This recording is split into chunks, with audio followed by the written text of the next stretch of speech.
Liz Larson. And I'm Bill McKenna. And together, we created the Cogno Movement System. And we'd like to welcome you to the New Life Perspectives radio show, where we're going to be sharing with you tools, tips, and ideas that are going to change your life.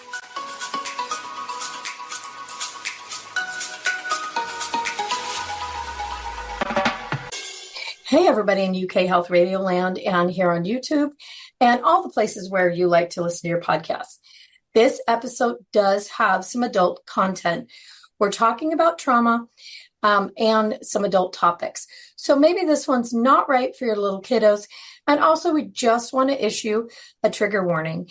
If you are sensitive to subjects around the topic of trauma, just be aware. On this episode, you may run into some of those things. For everybody else, listen and tell us how you feel about this topic and about this episode. We'd love to hear your feedback. Hello in UK Health Radio Land. I'm Liz Larson, and I'm here with my friend, Bill McKenna. Hey, Bill McKenna. And we're the team that hosts the New Life Perspectives radio show here on the UK Health Radio Network, as well as on YouTube.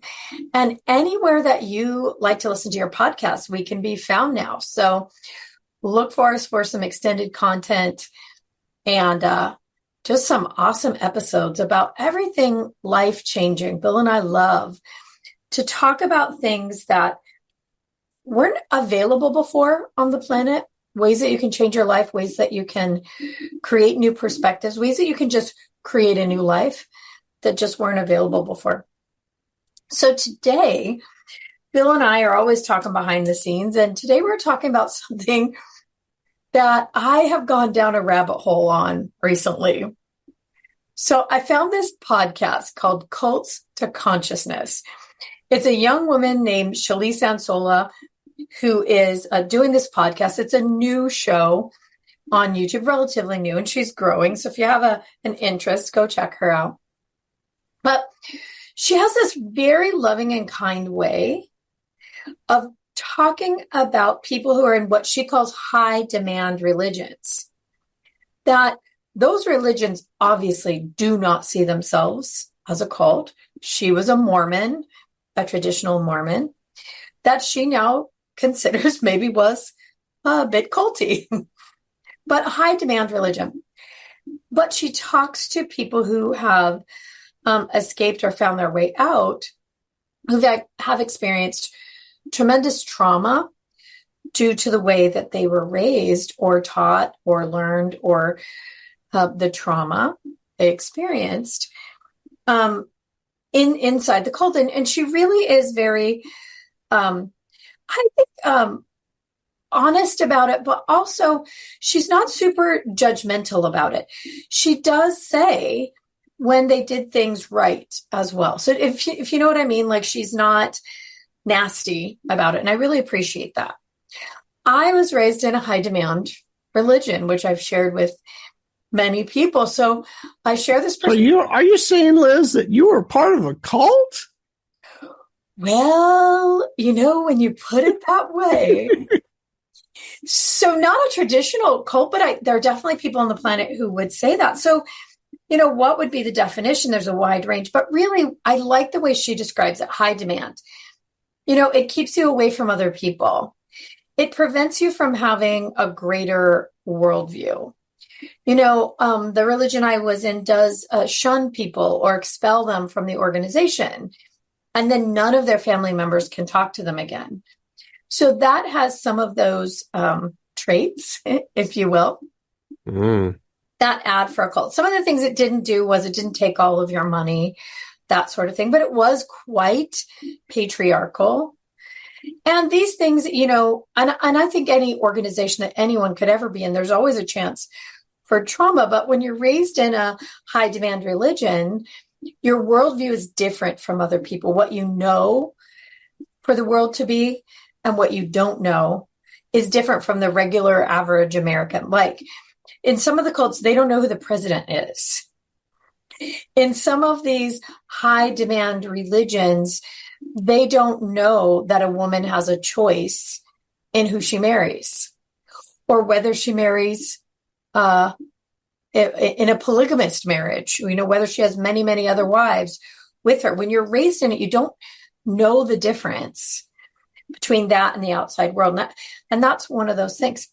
Anyway, this rabbit hole took me into some of the other things she talked about were like the Nexium organization, which made the news recently, which was a health and wellness organization that ended up branding people and, taking people's money and being very, very abusive.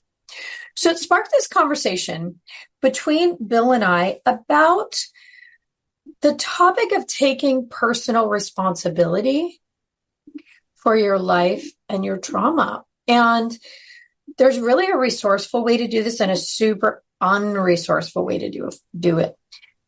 It comes down to, is there victim shaming, which is, one of those terms that people are using, or which can be unresourceful, or is there value in being able to find where you have been responsible for your own part in things and where you can shift that? So we're going to dive deep today, you guys. We're going to dig into it because there are parts of this in our Cogno movement system that we utilize and parts of which, we have had to explain to our own practitioners, our own students, why there are parts of it we use. But it turns out, did you know this, Bill McKenna, that this taking responsibility for your own trauma is used to control people in cults? Isn't that amazing? I didn't really realize it, but, I'd seen a few different specials, these different Netflix and different things. And they were, there was one, I think, called Just One Taste, or also known as Om. And that was very strange, really, really strange. I think that is disbanded. And then, there's obviously the one that you're talking about, but there's been a lot of documentaries made about this where they basically utilize the person's trauma and them being victimized to somehow manipulate and exploit them and get them to doubt themselves and to maybe, do lots of things that they wouldn't do ordinarily. So anyway, and I say this here and I'm wearing this shirt, right? If you could see Bill on camera, right? He looks a little culty, little cult leader-esque. I've got a white shirt on today. Yeah. So okay, so let's just dig into it, Bill. We're talking about this because there is a way that we utilize it. So sometimes it's phrased like, "Have I ever?" Let's talk about this principle and why we use it and what we think is good about it. And then we'll talk about how other people use this principle in a way that can be really, really damaging. We want people to hear this and hear both sides to know, are you being taught this principle in a way that's resourceful or unresourceful? So this is one that you have liked particularly over the years to use in a certain way. So share with everybody how you utilize this tool. So the way that I utilize this, there's basically a principle, and this principle is that all things are connected and all things originate from yourself. So this principle, if something is showing up in my life, we look back at your life and say, have I ever done that? Now, most of the time when you encounter this, right, somebody is showing up and they are talking behind your back, or they stole your stuff, or they did something to hurt you in some way. that most part, the essence of it, whatever that essence is that you feel annoyed at, you basically say, oh, what really annoys me about this is that I was betrayed. What really annoys me about this is that they didn't consider me, that they were gossiping, whatever may be the case. And you look back at your life to see, is there been a point, have anyone show up in your mind's eye that felt that way about you? You may not agree with them. You may see it as a misunderstanding, these sorts of things. But ultimately, what ends up happening is, for the overwhelming vast majority of people, they see the time that they did it. Now, it always feels like a mountain against a molehill. It seems enormously painful when somebody does it to us, and it seems so minor when we do it to another person. The nature of this, that it's so large and looming in our lives, is to call our attention to it. We would never call our attention to something that was minor. But the fact that it's major, it's kind of pushed in your face so hard and so aggressively to get you to actually see. It is basically the two halves of one coin. I get to experience what it's like to gossip and what it's like to be gossiped about. I get to experience what it's like to break somebody's trust. And then I also get to the other side of the coin to feel what it's like to be betrayed. So in this, the completion of a lesson, I cannot really complete a lesson unless I fully understand both sides of it as an experience. When I've experienced both halves of this, and I say to myself, you know what? I don't like it. I don't like it. Well, if you don't like it, stop doing it. That's it. That is the ending of one's karma. If I truly stop doing the essence of it to others, typically that's when it all ends. As we say, the life is but a play. And you've got all these actors. Some are playing the victim, some are playing the perpetrator. But all of them, when the lesson is over, it's over. I've learned, hey, don't steal people's stuff. It sucks, to have your stuff stolen, right? Well, then what ends up happening is all the actors, once the lesson's been learned, all the actors leave the stage. There's no need for it anymore. And typically what will happen is that it literally doesn't show up anymore. There's a really interesting thing that we know about this phenomenon, and that is how you know if you have karma. Well, your body will tell you.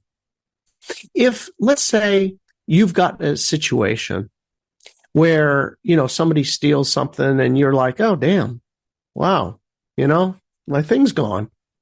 Okay, well, I guess I got to go get a new one or, file a report. And you don't feel much.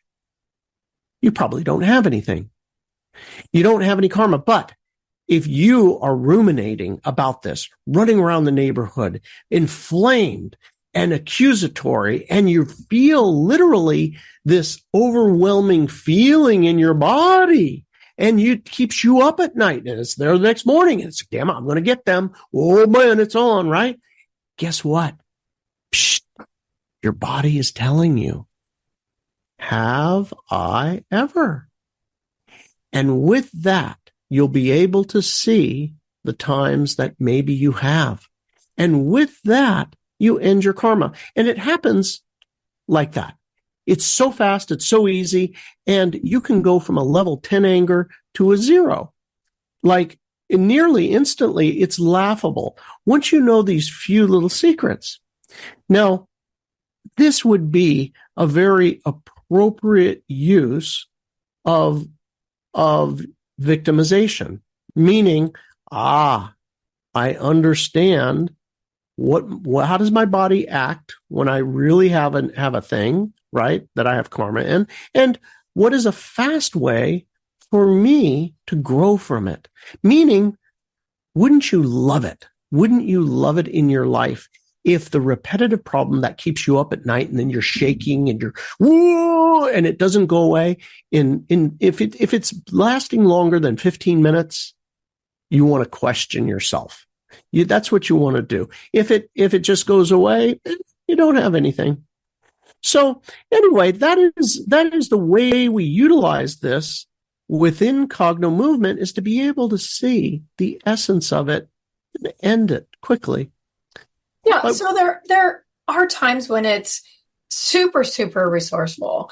As a grown-up person, where you find that something is like irritating you, annoying you, or you feel, let's put it victimization light, victimized by someone in your family, that kind of thing, where the pattern keeps repeating, it can be really resourceful. And the value is that you kind of see where you maybe have done that thing, gossiped or, talked behind somebody's back or controlled someone in a way, right?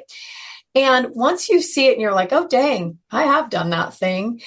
And I certainly wouldn't want to be judged as harshly as I'm judging them. It makes it way easier to let it go from your side. Where it really seems inappropriate, where you run into off the ditch, is where there's things like an assault, things that happen in your early childhood that of course you had no part in. You really had someone using their status in your life to abuse you. That's where you run into a real brick wall with this. People's minds, there's no way to get around that where it doesn't seem like victim shaming. And that's the place where cults will utilize this tool, or high demand organizations, to blame you when you realize there's a problem in the organization. So we need to hear from the good folks at the UK Health Radio Network. And when we come back, let's talk about the dark side of how this idea can and is being used to really hurt people and to keep them in organizations where they need to get out. So UK Health Radio, take it away. UK Health Radio, the station that makes you feel good.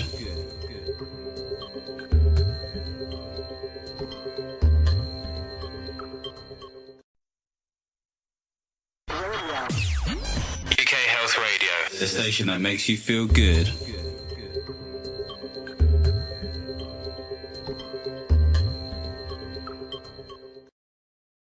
And we're back. We're talking about, the idea of victim shaming or taking responsibility for something that's happening in your life, some trauma that you've had.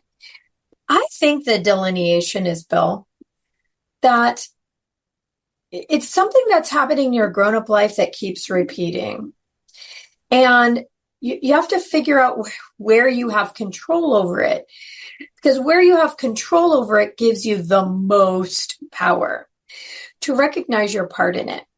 I may not have shared this before. Maybe I have. I don't remember. It's something I keep really private. But when I was really young, I ended up married to a man who had mental illness. He was much older than me. He was very, very manipulative and controlling. And it ended up being a very abusive, violent situation. I had to escape with my 4-month-old child. Escape. Very serious, bad situation. Now, if you had asked me, Bill, have you ever? No, I've never been insane and physically abused anyone in my life. So I wouldn't have been able to put that on myself. However, what I did do is I what's called tape edit. And I had just the ability to see this. Where could I have taken a left turn and gotten out of that situation before it happened? So for myself, I never carried this thing with me. I never carried tremendous fear. I never considered myself a victim. I was in a really bad situation and I got out, but after a year. Many people stay in this for many, many years because they can't find a way out. But I had that clarity when I was that young to know at this moment, I should have said absolutely not. No. It wasn't just this guy. There were other people involved taking advantage of a person who really, I didn't know better. I did not know there were monsters on the planet. At the time, I thought everyone deserved help. Everyone deserved to be supported and loved and to have someone be kind to them. That's what I thought I was being. Also because of the religion I came out of, right? Oh, this person is presenting themselves to be cared for and nurtured. They need help. Of course, that was all by design. But I learned to recognize the signs of that kind of behavior. I learned what that was about. And I recognized where I had a gut instinct that I didn't listen to. So in my own way, I was able to take responsibility for at least my little parts in it and learn to never do that again. So how that played out is in my relationships moving forward, if I saw even a tiny bit of sign of that pattern, I confronted it or excused myself and got the hell out, right? Years later, I met and married the man I'm married to now. And even with him, there were things that I had to say, hold on. Here's something I've experienced in my life before. This looks similar. Now, maybe I don't have good enough judgment because I've experienced that and I'm sensitive about it, but we need to clarify a real hard line for me. That behavior is unacceptable. I can't move forward in our relationship if that behavior continues, right? So I took responsibility for myself and my own safety and my own experience. However, when you're a child who's been traumatized, abused, sexually assaulted, how do you take responsibility for that? And that's where we run into trouble with this premise. But there is a way to utilize being responsible for your actions when you do have control of yourself as an adult, right? Right. So let's say you do have a trauma from your childhood, and, there's listeners across the globe right now listening to us, and it's true, right? Here for us, in our lifetime, right? It just happened. We encountered the boogeyman. The boogeyman actually showed up, and he'd done some things, and it was horrible. And you had no way out. You're literally a child that's dependent with no way out, no ability to support yourself, no ability to protect yourself. There's nothing that could be done. And you got victimized. Now, I think the important thing here is that with the work we do is to recognize, okay, I've been traumatized. And with that traumatization, what happens most often is that in our bodies, it gets stored and we create like circumstances in our lives. And without us really having karma in the way that I explained it earlier, you're literally simply generating a certain feeling, energy, vibration, whatever you want to call it, of the victim. Like, you know what? I've been beat up and I'll get beat up again. There is the entire thing. I can't tell you how many times people who have been assaulted as a child, molested, end up having the exact same thing happen in adulthood, or as we've seen, happening to their own children. And as well. And it's because of this neurological pattern of trauma that's set up in the body. Now, I guess the whole point of this, of bringing this out, is that you can end that trauma cycle for yourself and your kids. Pause for just a second, Bill. So Bill and I really have maybe a different way of looking at the word trauma. It's a big deal right now. Trauma is everywhere. Everybody's talking about being trauma informed.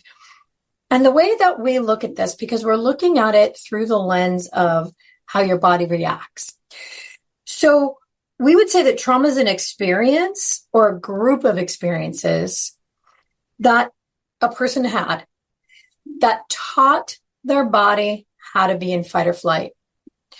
So if you were molested as a child, you may have the automated reaction. Your nervous system is fight or flight all the time. And so you are constantly being aware or setting up yourself in protection against that situation of being hurt, being harmed.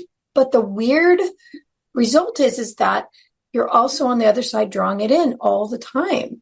This is what Bill's talking about. A pattern gets established in the nervous system, in the limbic system, between the amygdala and the body. And the body will have a feeling about this, an overall sensation of either it's fear, pain, panic, could be anything. And it sends a signal to the brain, and the brain says, yep, that's the thing. Really be concerned about that. And then it sends a signal back down to the body, and that signal gets bigger, and then back to the brain. And the brain says, yep, be concerned about that. And it actually creates an electromagnetic hormonal signal, a field, like a tractor beam. And you'll see that people repeat the same pattern of their childhood again and again and again in one way or another. And they'll say, it's true. I'm a victim of this. It's been my lifelong pattern. Well, what we would say about that, it is not a conscious decision anyone makes. Let me go out and get abused again. Let me go out and find another abusive husband. Let me go out and find somebody who takes all my money again. No. What it is that there is this constant awareness of it, a constant worry. And that constant worry just sends a signal out. And we find our match. Our nervous system, when it's in fight or flight, finds its match again and again and again and again. So this is the way Bill and I utilize this. When you can recognize that very unique sensation and very, very familiar sensation, you can put an end to it. So there's a real value in noticing how your body and mind in concert, plus, your consciousness gets added, is playing out the pattern.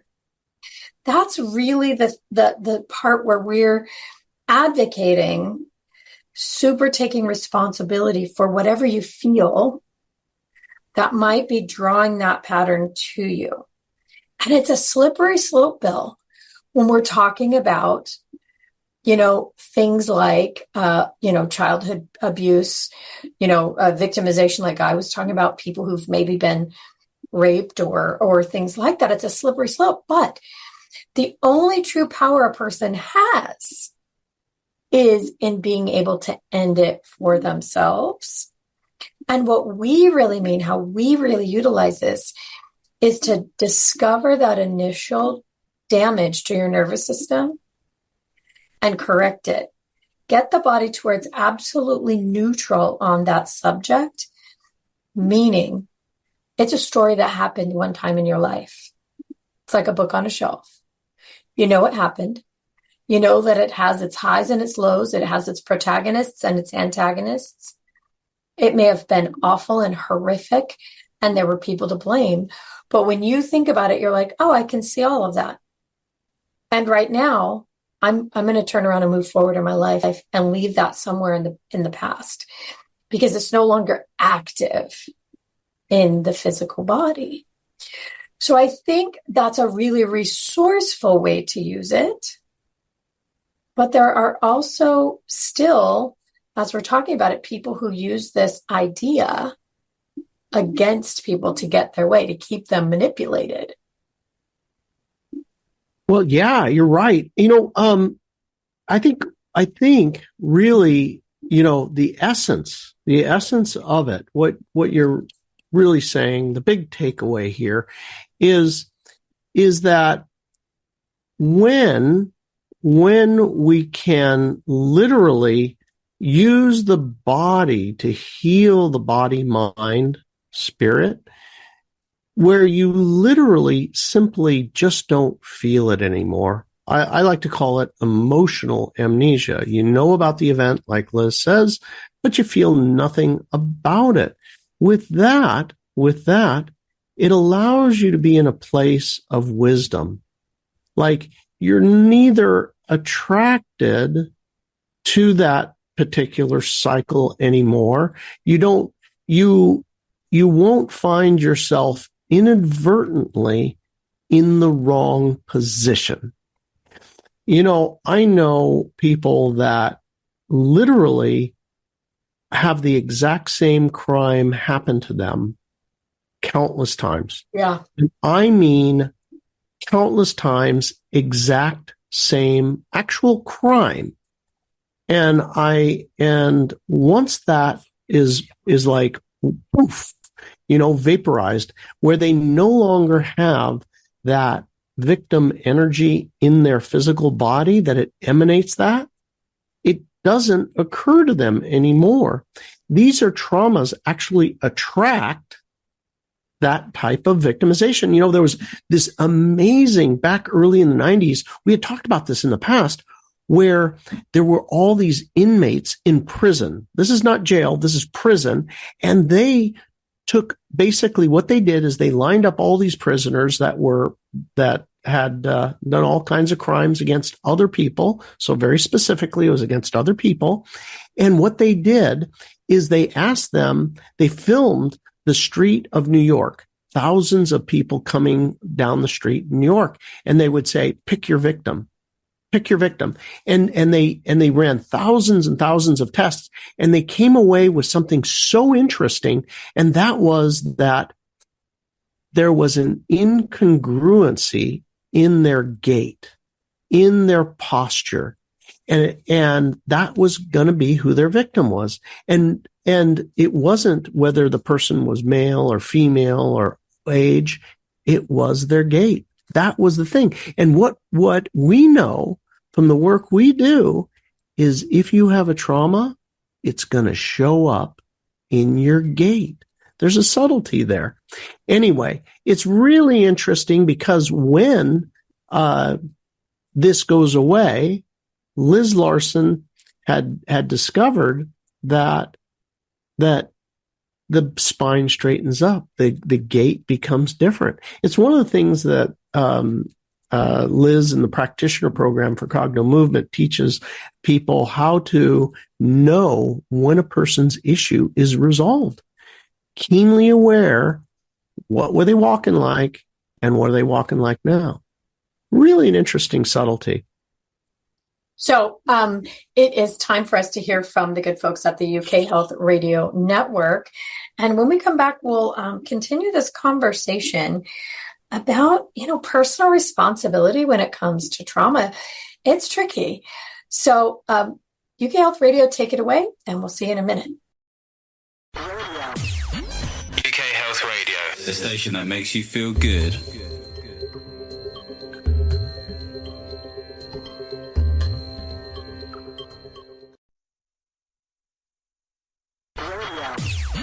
UK Health Radio, the station that makes you feel good.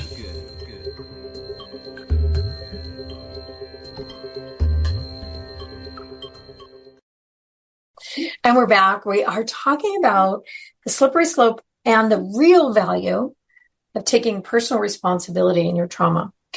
So let's dig in just a tiny bit more about this. So does it mean that when you realize, okay, either I've done that to somebody else before, like maybe stole their boyfriend, like maybe gossiped about them, maybe victimized somebody ourselves, maybe, was harsh or unkind or whatever. When we recognize that we're doing that and we reconcile that within ourselves, that's one way of really ending a pattern. And then there's the way that you notice in your body what that feels like and how your body maybe is emanating that pattern. You can end it there. But there's a way that these high demand religions and organizations, they're not always religions, utilize this to continue to victimize a person. So they'll say, well, the reason you don't like our organization is you're not taking responsibility for yourself, right? So does it mean that when you take responsibility for your own self and your own actions and the own way you got into something, that the people who are responsible for doing a bad thing, that they don't have to pay for it? Or does it mean that you stay in a situation that you've recognized is painful to you because you're taking responsibility for it? Is that what it means, Bill McKenna? Gosh, it's so screwed up. It's so darn screwed up. When you get people that are psychopaths or sociopaths, they'll do these type of things, just a Peruvian mind screw type of situation, right? Where you're like, you're somebody who's not taking responsibility and, all these different things, and I think the important thing here is to kind of recognize what's going on.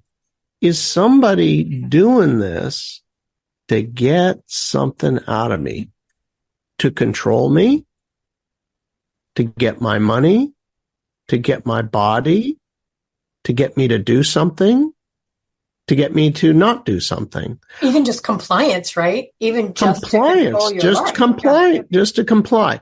So is the person have no vested interest in you? Meaning, no, hey, I like you enough, but here you go. I'm just going to tell you, hey, go off, go on your way, you're free to go. There's no emotional kind of manipulation or ties. They're merely, pointing something out, and it's for you to evaluate, and it's all on you. You don't feel anything from them. It's a self-evaluation that could it be profitable to my growth and my understanding? Am I free?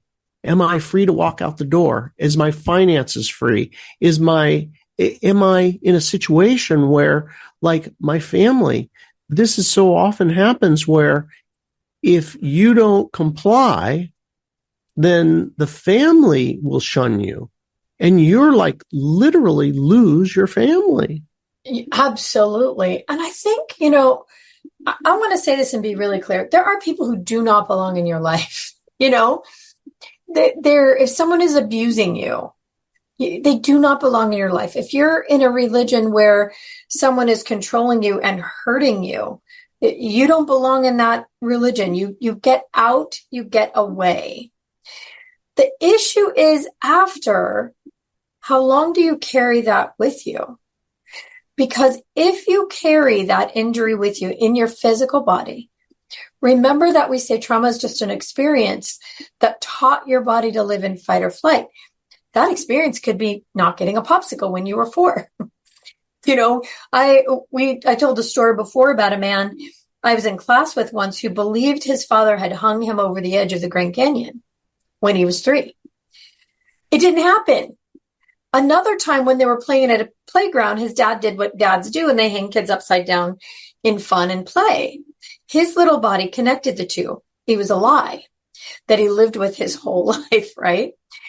So there are things that happen that feel like trauma that classically wouldn't be considered trauma, but our bodies record them as that. And then there's things that are real abuse, real crimes.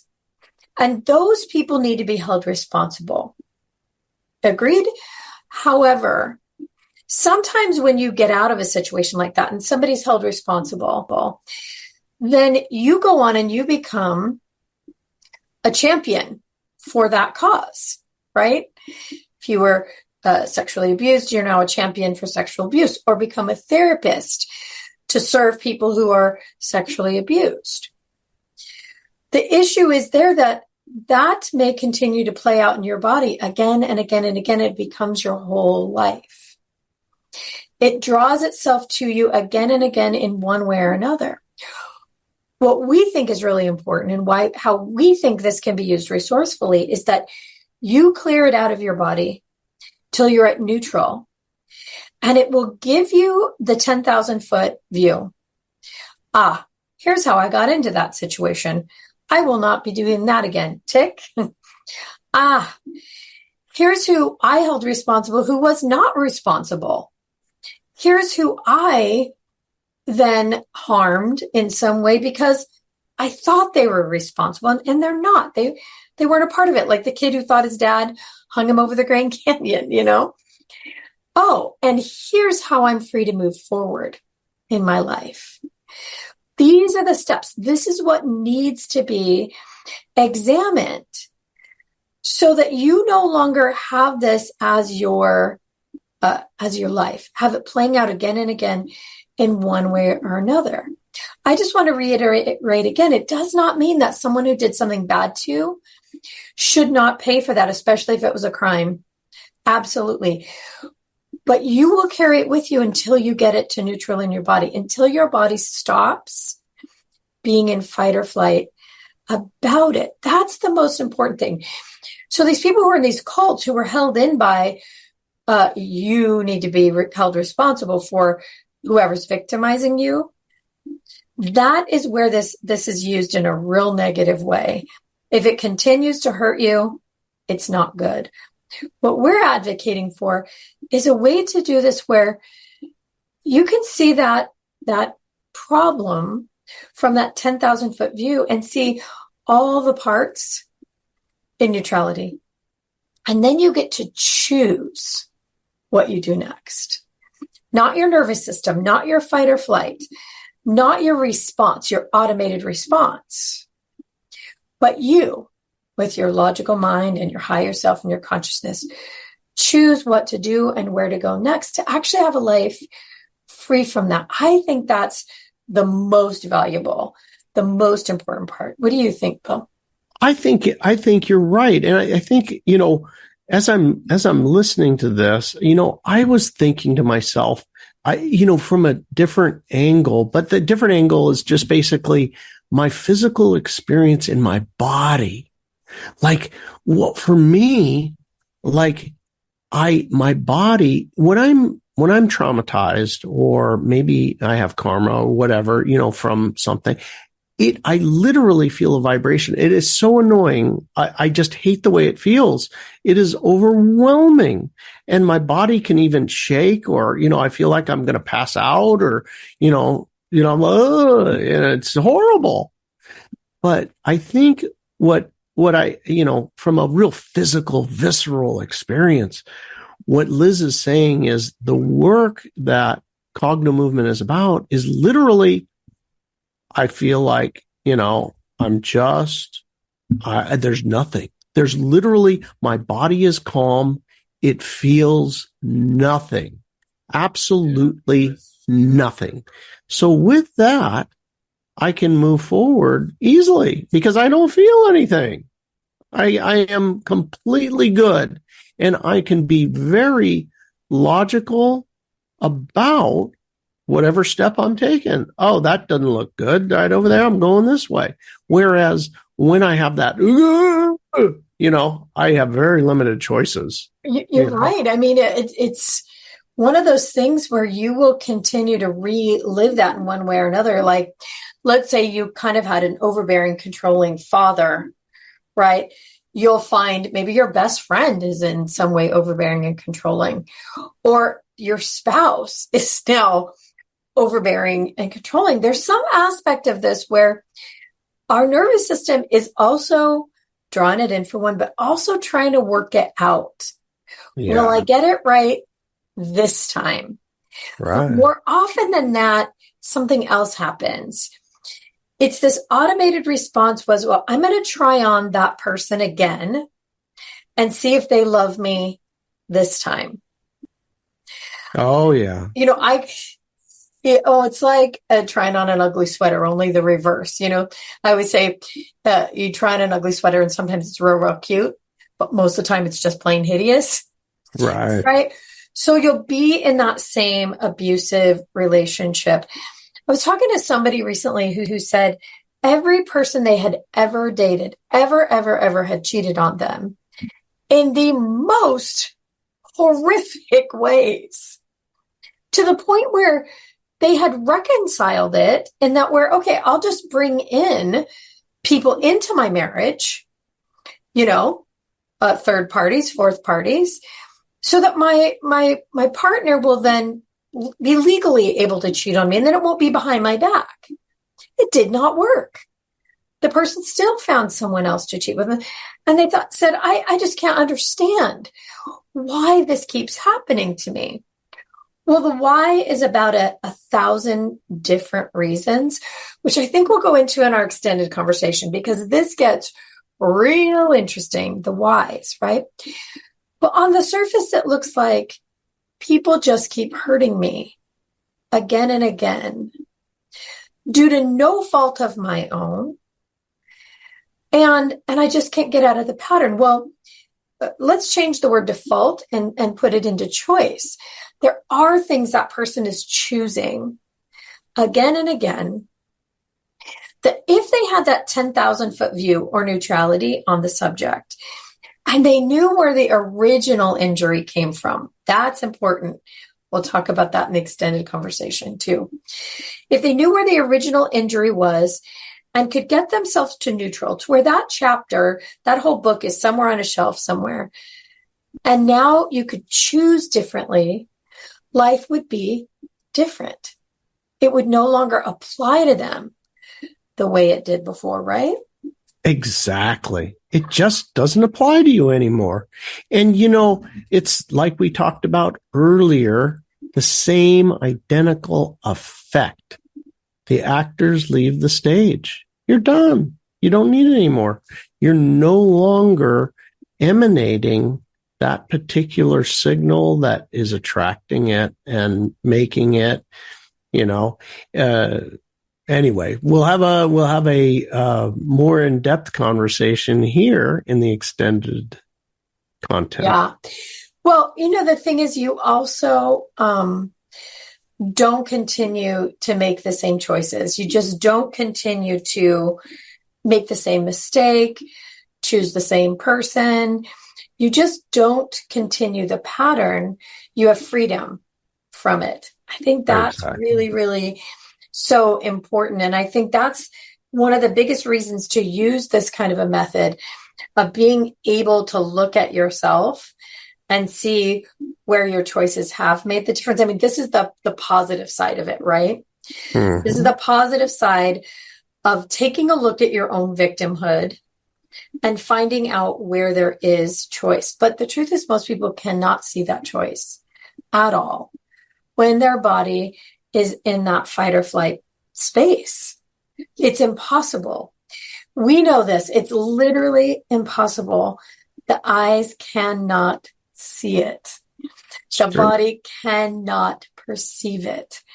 What seems so familiar and so right that our body reacts to is often that same thing that's going to lead us down that path of being re-traumatized, re-victimized. It's like our body's leading us right into the trap and we fall for it every time. It's that familiarity that we don't have the ability to choose. So in the extended conversation, Bill and I are going to share a bunch of stories about this. I think you guys will find it so fascinating how rapidly this can be changed, why and how. It really is some of the most fun and miraculous stories about how someone took themselves out of the worst situation and not only put themselves in the best situation, but the resolution is almost unbelievable. All right, you guys, we've come to the end of our time here on the UK Health Radio Network. You can hear the extended version and this version anywhere that you like to listen to your podcasts. So look up hashtag Wellbeing Podcast and look for the UK Health Radio station, the channel. And then you'll find New Life Perspectives Radio under the UK Health Radio app. So it's hashtag Wellbeing Podcast, UK Health Radio, and New Life Perspectives Radio. Also, you can find us on YouTube. It's under the Cogno Movement channel. It's COGNO and the word movement. And you can see Bill's and my face and whoever else we have on as a guest. It's a lot of fun to come over there and see who's actually doing the talking. So until next week, we'll have another brand new exciting topic. Be safe and be well. And if you have the availability, join us on the extended next. Thanks for having this conversation with me, Bill McKenna. Thank you, Liz. All right. We'll talk soon. All right. Welcome to our extended conversation on the New Life Perspectives radio show about victimization, victim shaming, and the idea of taking responsibility for your own actions, your own self. We started out this conversation talking about a rabbit hole that I went down of watching this Cults to Consciousness podcast where people talk about being in high demand organizations or religions and how people are kept in those organizations. And sometimes that is through this idea of you're responsible for everything that happens to you. And we talked about in the bigger body of the show, that's not always resourceful. It's also not necessarily true.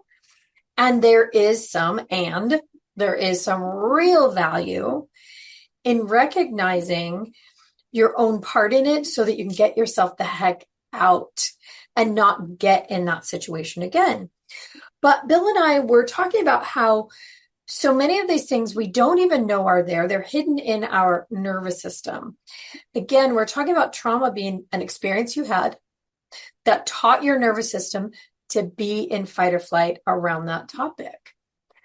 But there are some really interesting things that actually cause what would be called trauma in the body. One of them we were just talking about off camera is a concussion. A concussion can be equal to or responsible for what seems like a trauma. I had a young woman, she was only 14, who came to see me, and she had this really big deal happened when she was 7. And this really big deal that was trauma really sounded to me like a regular little kind of family issue with a cousin, and the cousin said they did something and they didn't, like kids fighting with each other.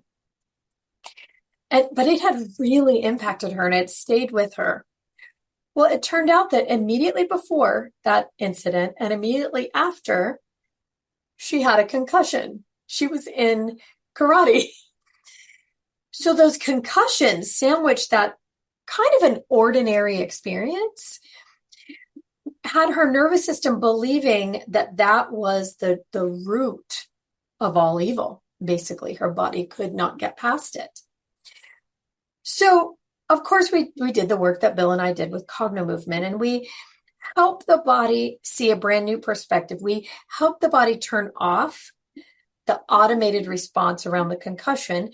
It also helps the brain work a little better, push information back and forth across the corpus callosum and get the hemispheres working and get the body out of fight or flight.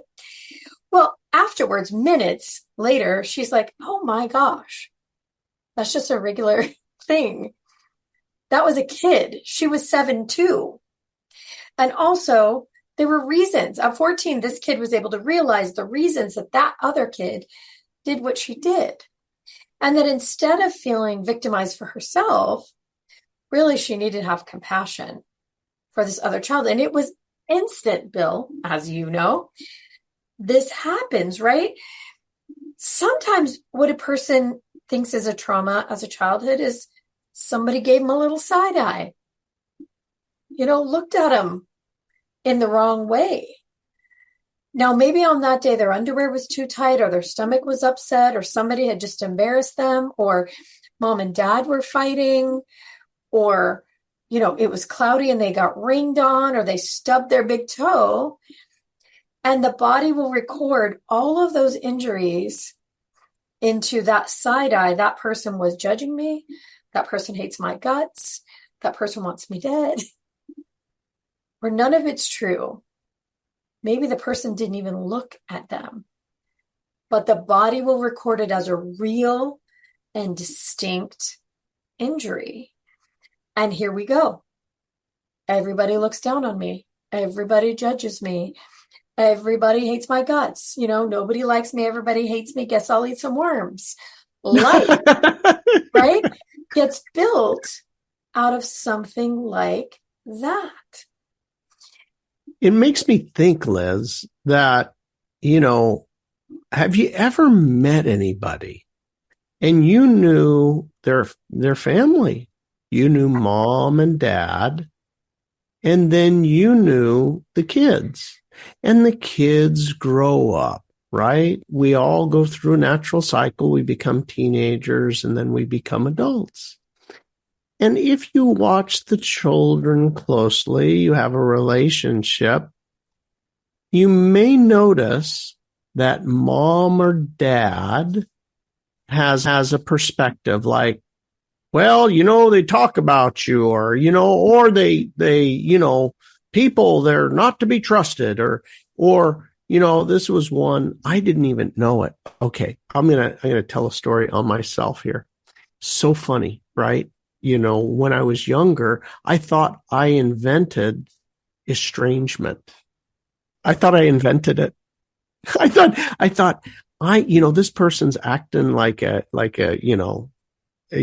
SOB. And I'm going to, what I'm going to do? I'm just going to shun them and block them off.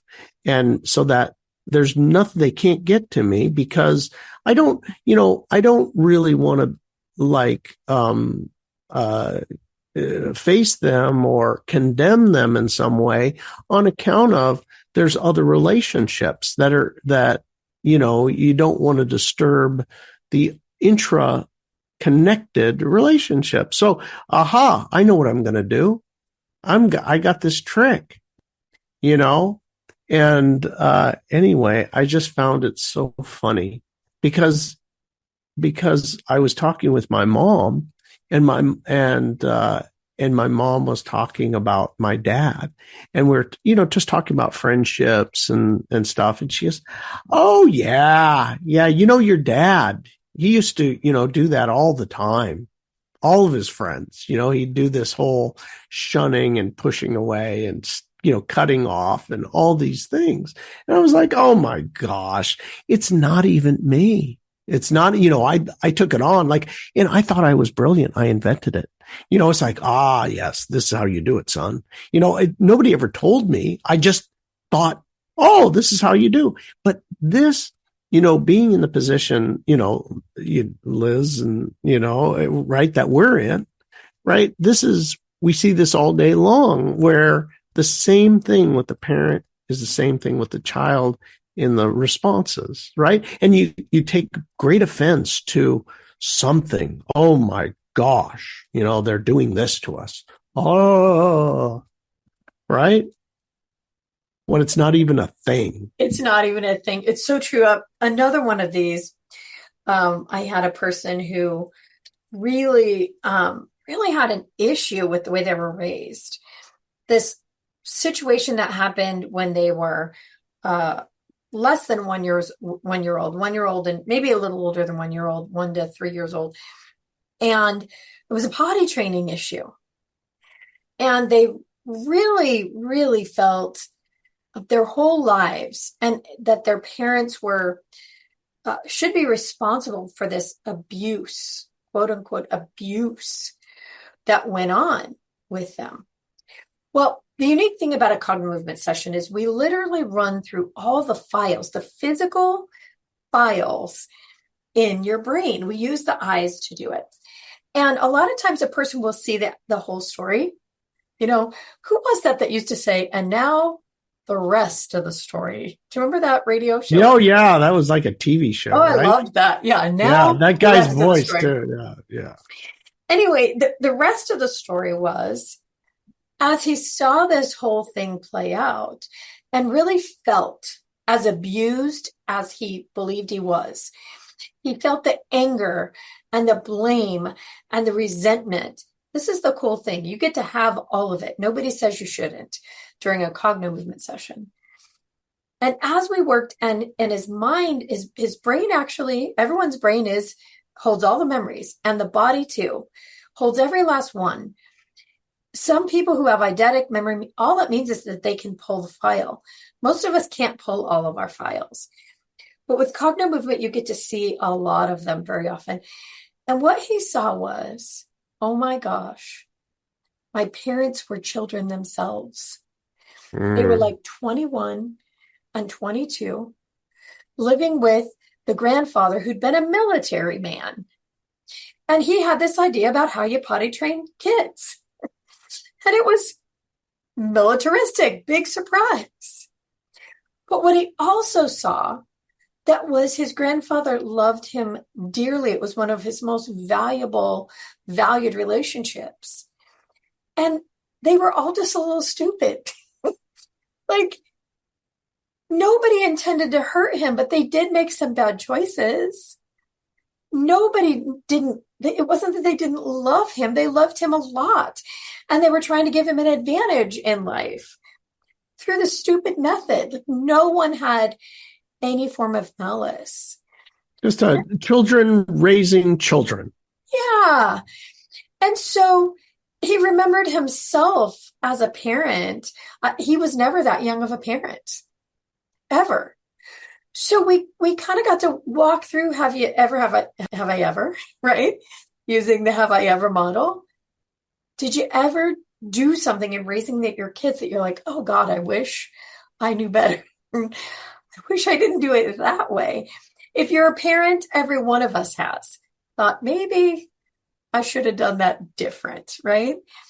And in being able to realize that he can't hold them responsible unless he can hold himself that responsible for how he raised his own kids. So that was a logical mind realization. But in the process, his physical body collapsed that pattern of fight or flight and allowed him that ability to see, you know what? I've been an idiot myself where it came to raising my kids once or twice. And I really hope they forgive me as I'm able to forgive my family. But at that point, it's not even a forgiveness. That's the way it seems, but it really is just a nervous system letting go of the traumatic pattern. So I just find these so fascinating, how often a trauma isn't. It's really just something that happened in your life that in any other circumstance would just be an ordinary Tuesday. You know, it's really interesting. I gotta tell on myself again. I remember this is how subjective trauma is. Our traumas, two people can have the identical experience. One can be traumatized by it, and another one feels nothing. And to varying degrees. And I told this one story where I had a bunch of friends come over. I was in Catalina Island and I had all these friends come over and I had given them the first class treatment, and they came over and we were, by this point in our 40s, right? And well in our 40s, and there they are, drinking and carrying on. And a bunch of stories came in from all over, because I was a local there. People were like, hey man, I don't know about your friends here. What you got to rein in your friends, this is not good, And and I was mad. I was like, oh, just get the heck out of here, because I was like, you guys are irresponsible, drinking and cavorting and hooting and hollering and, inappropriate, whatever. And, and that really irritated me. I told the story to somebody. And I was like, oh, I'm so mad about this. And they weren't mad about it. They were mad because I had provided all of this kind of first class treatment for them. The whole thing with the cavorting and drinking and hooting and hollering, no response. Could care less. That was not upsetting at all. It's like, oh, you took advantage of me financially. I felt nothing.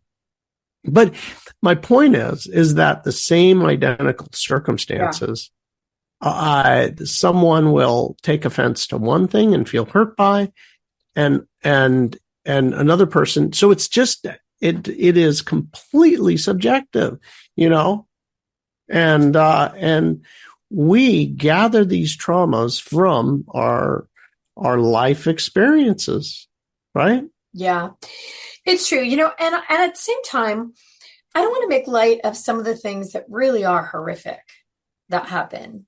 That is absolutely true. We're not making light of it. We're talking about different, different methods. There are so many things that seem like traumas that are not, and there are 1,000 perspectives to be seen. And that is the importance of finding a way to clear this out, to figure out what really did happen. And then there are things, I knew someone once who actually had seen, I know 3 people who saw their parent kill their other parent and then themselves. Now, I think that says something about me. That I know 3 people? 3 Liz, what the heck? I don't know anybody who's had to witness that one. Yeah, I know 3. And I mean, you could never put that on the child who experienced that. Never, ever, ever. We would all agree that's a trauma. That is horrible. A trauma. I mean, it's horrible.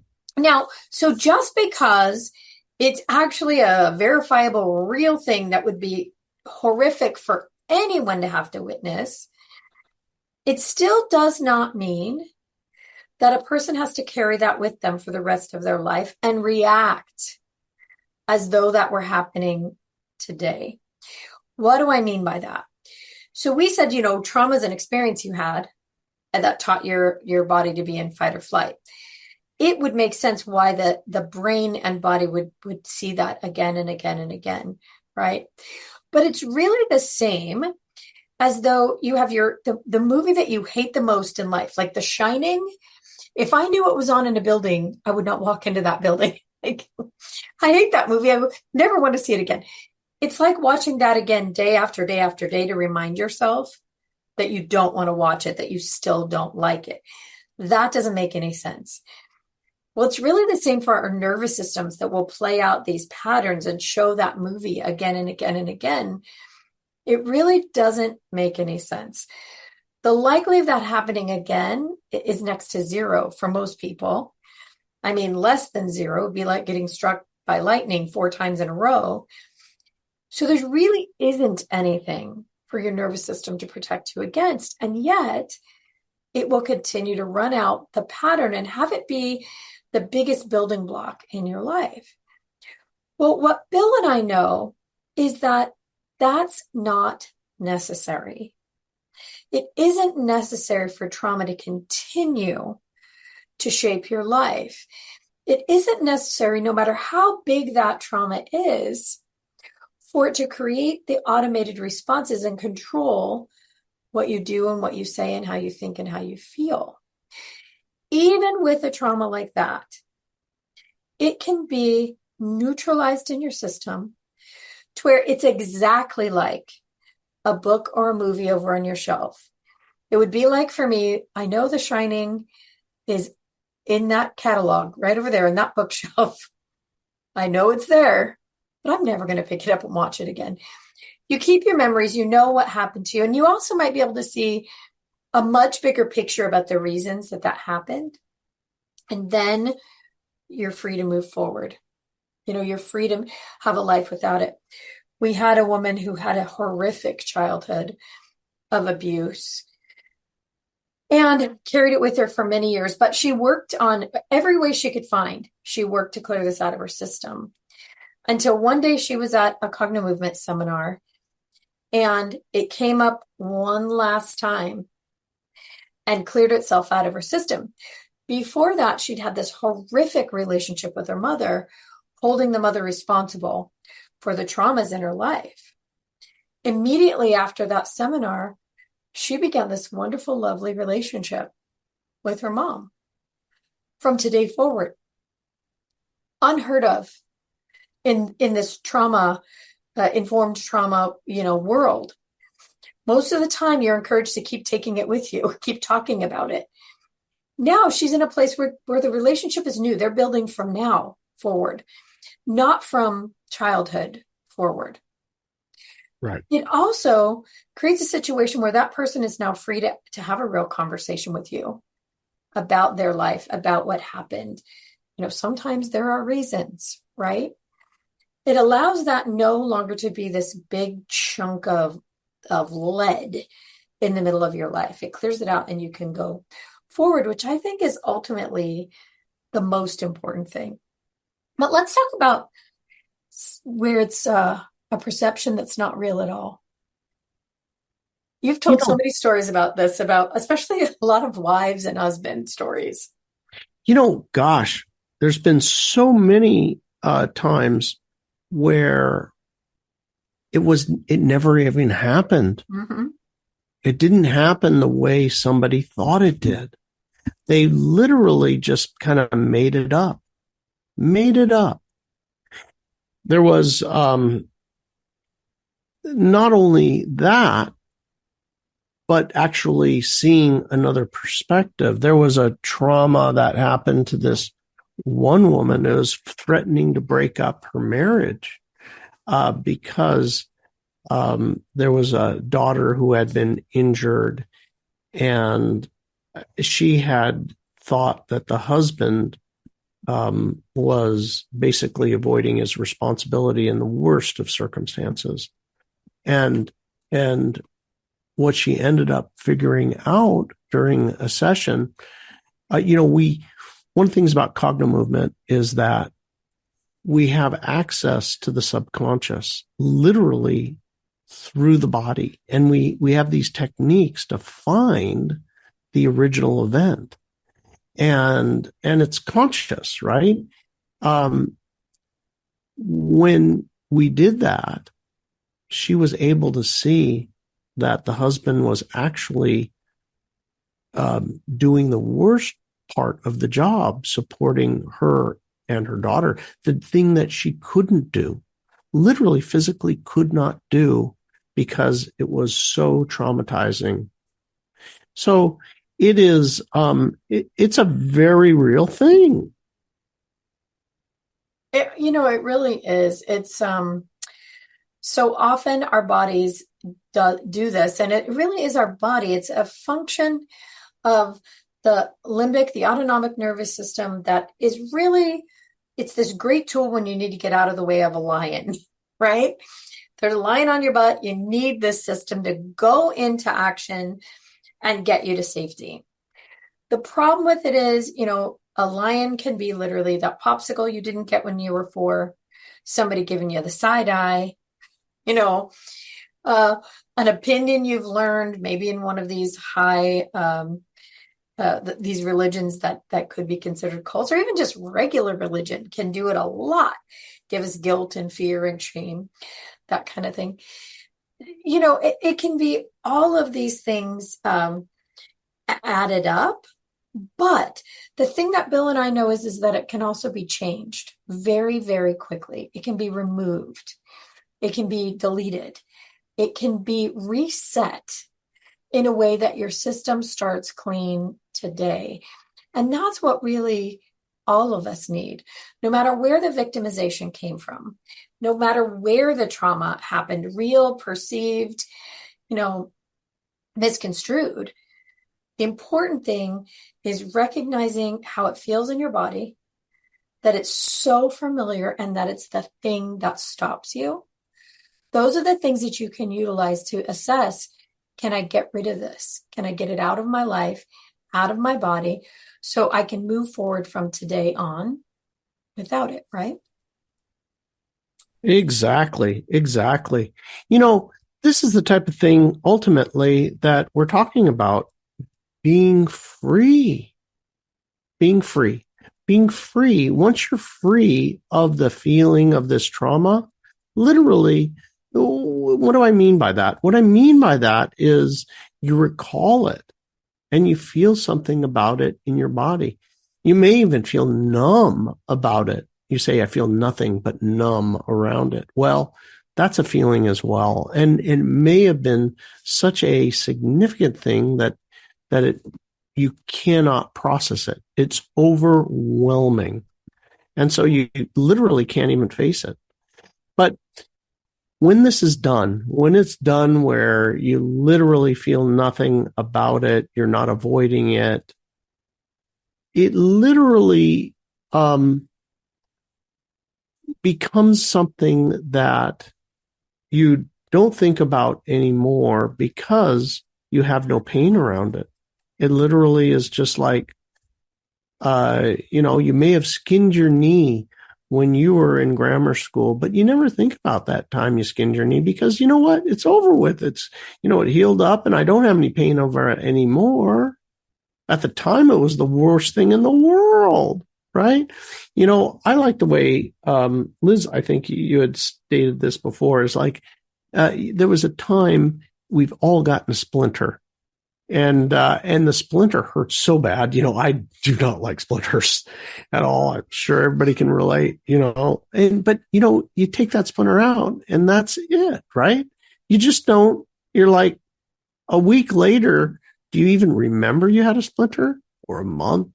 You don't even remember it. It's over, right? It's behind you. And how many splinters have you had in your lifetime? Can you even recall it? The body is done with it. You don't feel anything. So you don't think about it. But if you had one in your finger today, I guarantee you'd be thinking about it a bit. You'd be thinking about it. Right? You sure think about a stub toe when you got one. But yeah, right? Yeah. It's interesting too. There's another phenomenon that happens in the work that Bill and I do that really is like a quantum thing. And that is that when you do a cognitive movement session and you collapse this pattern, remember I said from the brain to the body to the brain, round and round and round. It feels so familiar. And you collapse that thing, it tends to change reality. And what do I mean? I mean that, like, let's say you have a person who is stalking you. We have had this situation in cognitive movement. Somebody was stalking someone else. Or someone did something bad to you, and maybe they're trashing you online or trashing you around town. Or maybe they just won't leave you alone, or their name keeps coming up. The situation keeps flaring up, like a really unfortunate zit on your face, right? How graphic. But it keeps flaring up. The quantum thing that happens is when you get to neutral on the subject, meaning your body just doesn't feel here nor there about it, right? You can see it from that 10,000 foot view. You're able to see how it has very little to do with you. That person that is such a thorn in your side does any number of things. One, and we've seen it again and again and again during the session, they call or text or whatever and apologize. Things that a person never in their whole life would expect an apology for, they get one. Or that person strangely fades away. You just never hear from them again. They're just not around. Why? There's no tractor beam for them. There's not a fight. There's not a blowout. There's just, I don't know. I haven't heard from that person in a year now. Weird. Or the third thing is, all of a sudden you realize that they really love you, and you really love them, that your perspective about them has been so skewed that you're completely missing out on this amazing human. Those are the best. When that one happens, it's beautiful. But when it happens that all of a sudden this huge trauma in your life now seems like nothing, and you just have no interest in thinking about it, and your body doesn't obsess anymore, it just fades out. And now there's space and room. Your body starts to heal, for one. A body in fight or flight is not in healing mode. It's not in creativity mode. It can't focus. There's not space for it to really feel and give love. So when that pattern is collapsed from the body, when the energy from it is no longer focused on this problem, it does all those things. It heals. Amazing things in the body start to heal. People create masterpieces or rearrange their house or totally, change their style, or, people are able to think so differently that they choose a new career. They move. They get the dream house in Florida. Yeah. I mean, we hear these stories again and again and again. And every last one of them is some version of collapsing an old pattern around trauma. So we started out talking today about, utilizing the tool of recognizing yourself in a trauma that happened to you. And there's resourceful ways. The way Bill and I do it is really resourceful, because you get to just notice how you feel about it and take responsibility for that part. Not blame, just noticing and letting your body tell the truth about how it feels, and then clearing it out. And then there's an unresourceful way where someone is utilizing that against you to keep you stuck. If somebody's utilizing that tool and it's keeping you stuck, that's your key, like you said, Bill, to get out. Get out. Get some help. Get another perspective. Or find a way to get that 10,000-foot view where you can see the whole thing. I think that's the bottom line. That's the bottom line. Liz, this has been an awesome extended dance version of this of our program, and I hope everybody here enjoyed the talk. If you want more, cognomovement.com, cognomovement.com. There are two free ebooks there. If you put in your email address, you get those 2 free ebooks. There's a lot of videos there as well. Great stuff to watch. And we have our YouTube channel. Hit like and subscribe for more great content. Actually, Bill, that jogs my memory, because there is one last thing a person could do. Coming up in the first week of October, we have our biggest event, the Cogno Movement, Cogno Conscious event in San Diego. It's a live in-person event. You can't do this one online. And if you're a person who listened to the show and you're really related to it for yourself, that you have something that happened far back in your life that seems to keep playing out again and again, or plagues you, this is the event to change that for yourself. Because we move through all of those things that generally keep people safe: shame, fear, guilt, blame, anger, pride. We go all the way up to the levels of love, joy, peace, even enlightenment. So we are helping the body neutralize and see itself, see where it's holding a pattern. And we're doing this all day long for 4 days. It's one of those events that it's hard. There's just no way around it. It is a tough to get through event. And it's so much fun and so much magic and so many miracles happen. And the other thing is that the only people who show up there are the people who are really ready. And these are people that are so cool, that are so amazing, that have accomplished so much in their lives and have so much more to do, that it becomes absolutely imperative that they clear out these blocks that are holding them back. And those are the people who show up. So If you're one of those people, we invite you, go to cognomovement.com and click on the upcoming events. You're looking for the Cogno Conscious 2023 event. And we encourage you to figure out how to get on the path to come and join us, because life-changing is not exactly, it's not a strong enough term.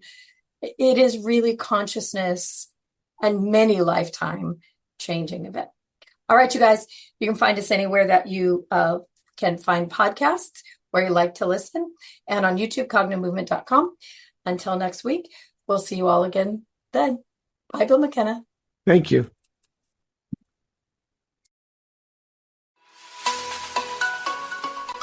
Thanks for being here with us on the New Life Perspective radio show. For more information or to find out more about the work that Bill and I do, please visit us at cognomovement.com or email us at info@cognomovement.com. See you again soon.